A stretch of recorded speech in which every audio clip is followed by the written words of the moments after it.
কি গো, এটা কি করছো? রসগোল্লার মতো পাক খাইয়ে। দারুণ একটা রেসিপি। তো কালকে সেই সোনুর যে দুধটা কেটে গিয়েছিল, সেই দুধের ছানাটাকে রেখে দিয়েছিলাম ফ্রিজে।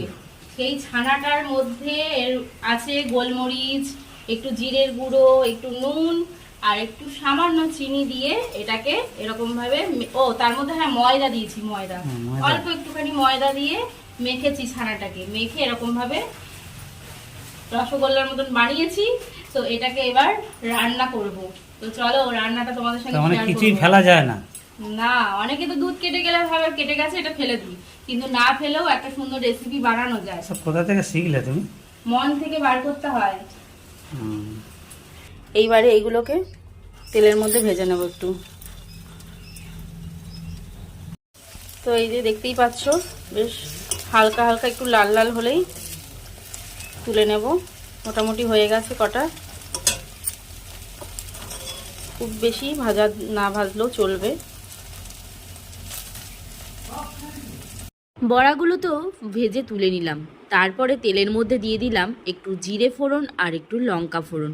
তারপর আলুগুলোকে এরকমভাবে ছোট ছোট করে কেটে নিয়েছিলাম, সেগুলোকে একটু এবার ভেজে নেব লাল লাল করে। তারপর ভেজে নেওয়ার পর এর মধ্যে অ্যাড করে দিয়েছি জিরের গুঁড়ো, একটু ধনের গুঁড়ো আর একটু নুন হলুদ।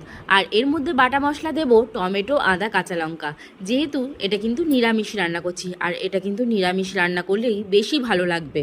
এরপর কিন্তু আলুটাকে সব কিছু মশলার সাথে ভালো করে কষিয়ে নিচ্ছি, আর মশলা থেকে তেল ছিটে গেলেই তারপর দিয়ে দিলাম জল। তারপর ঝোলটা যখন ফুটে উঠলো, এবার দিয়ে দিলাম এই বড়াগুলোকে। আর বন্ধুরা, যে কোনো রান্নাতেই কিন্তু মশলাটা কষানোই হচ্ছে মেন। মশলা কষাতে কষাতে যতক্ষণ না ওর মধ্যে থেকে তেল ছাড়বে, ততক্ষণ কিন্তু ওতে জল অ্যাড করতে নেই। আর জলটা কিন্তু অবশ্যই একটুখানি গরম দিলে খুবই ভালো হয়, তাহলে সমস্ত কিছু মশলার যে ব্যালেন্সটা, সেটা একদম স্বাদটা একদম পারফেক্ট থাকে। যাই হোক, আমার রান্না কিন্তু ডান।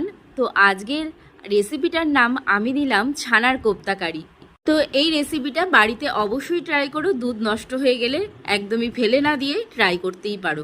তো আজকের ভিডিওটা তাহলে এখানেই শেষ করছি। আবার দেখা হচ্ছে তোমাদের সঙ্গে অন্য নেক্সট কোনো ভিডিওতে। আর হ্যাঁ, ভিডিওটা ভালো লাগলে অবশ্যই লাইক কমেন্ট করার অনুরোধ রইল। চলো টাটা, বাই।